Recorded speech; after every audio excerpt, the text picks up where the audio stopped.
Apparently, Drake was trending this morning, number one actually when I looked for past the, I don't know what the period was, 6-8 hours something. He joined the Backstreet Boys to sing "I Want It That Way," and they're still doing concerts. You're damn right they're doing concerts, man. Everybody's about nostalgia right now. Okay, everybody's trying to relive the glory days of their lives when there was no Bezos Biden gas price argument. When that wasn't going on, it was "I want it that way."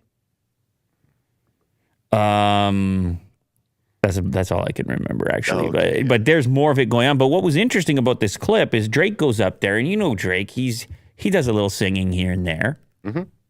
He talked to the crowd a little bit, and then they were giving him the leeway. They were giving him some room to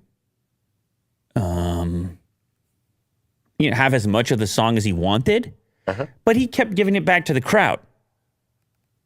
And so I don't know if there was a rehearsal. This may have been impromptu.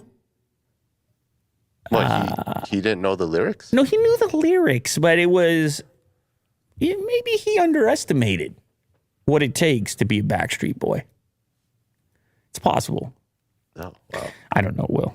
I don't know what's going on. Anyway, he went up there, and I'm sure they're not bothered by it. You can see one of the Backstreet Boys has the full Blue Jays outfit on. You appeal to the local crowd. Okay, yeah. When you come to Toronto. Weren't you supposed to be at this concert, Will? I wouldn't mind going. It's like nostalgic, I guess. That's what it is. It's a time period. Yeah, all of a sudden it's 2000. Mm-hmm. I don't know when that song came out, but something over there. His mic was hot. He definitely was singing a little bit, and good for him. He's living it up. Mm-hmm. He's a Backstreet Boy for a day. Who doesn't want to be a Backstreet Boy for a day, Will? Okay.